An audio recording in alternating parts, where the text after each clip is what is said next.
સાણંદના મોરૈયામાં doctor Baba Saheb આંબેડકરની 135મી જન્મજયંતિ નિમિત્તે ભવ્ય રેલીનું આયોજન।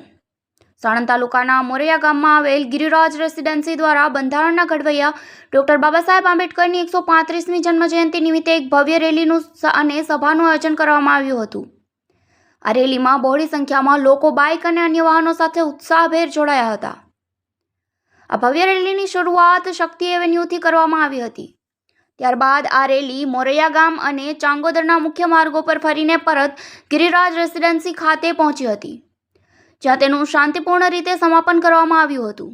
રેલી દરમિયાન લોકોએ જય ભીમના નારા સાથે ડોક્ટર આંબેડકરને સલામી આપી હતી। પોલીસનો ચુસ્ત બંદોબસ્ત, આટલી મોટી સંખ્યામાં લોકો ઉમટી પડ્યા હોવાથી અને ટ્રાફિકની સમસ્યા ન સર્જાય તે માટે તેમજ કાયદો અને વ્યવસ્થા જળવાઈ રહે તે હેતુથી સમગ્ર રૂટ પર પોલીસ વિભાગ દ્વારા ચુસ્ત બંદોબસ્ત ગોઠવવામાં આવ્યો હતો। પોલીસની હાજરીમાં આ સમગ્ર કાર્યક્રમ શાંતિપૂર્ણ માહોલમાં સંપન્ન થયો હતો। અહેવાલ કમલેશ ડાભી, ડીજી ન્યૂઝ, મોરૈયા, અમદાવાદ।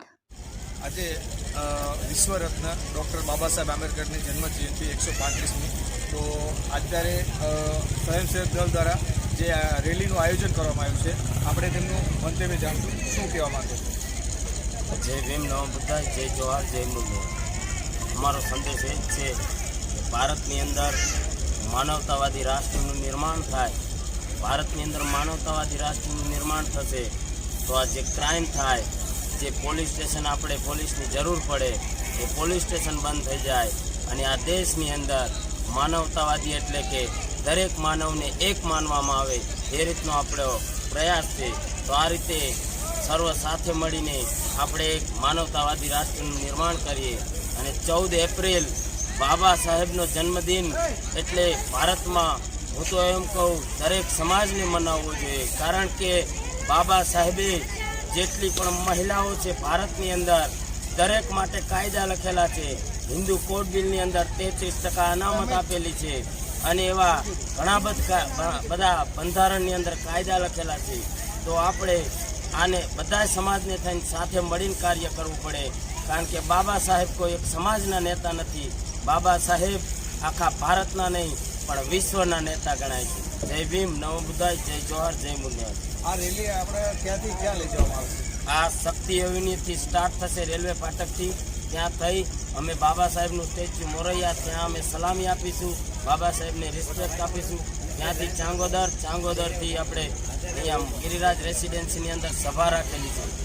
સભા અમે જોયું કે આ ભારતની અંદર 6 લાખથી વધારે સંગઠન છે, પણ રેલી કાઢીને બધાય જતા રહે છે પોતપોતાના ઘરે। પણ સ્વયં સૈનિક દળ SSD એ વિચાર્યું કે અમે સભા કરીશું, સભાથી સમાજની અંદર બદલાવ આવશે। સભામાં બેસશે તો વ્યક્તિને ખબર પડશે કે બાબા સાહેબે શું કર્યું હતું અને બાબા સાહેબ કોણ વ્યક્તિ હતા, એમનો જન્મ ક્યારે થયો હતો, એમને સંઘર્ષ શું કર્યો હતો। જ્યાં સુધી સભા નહીં થાય ત્યાં સુધી કોઈને ખબર નહીં પડે। જય ભીમ, નમો બુદ્ધાય, જય જોહાર, જય મુરલી। આજે બાબા સાહેબના 135મા જન્મદિવસે સૌથી પહેલાં તો સમાજને અને દેશને બધાને અમારા સોસાયટી તરફથી જય ભીમ, નમો બુદ્ધાય। સૌથી પહેલાં તો જણાવવા એ માંગુ કે આપણે જે સમાજમાં અલગ અલગ બધા જે જાતિ પરણાવાદ ને બધું ચાલી રહ્યું છે એને એક કરીને આપણે એક રાષ્ટ્ર બનીએ।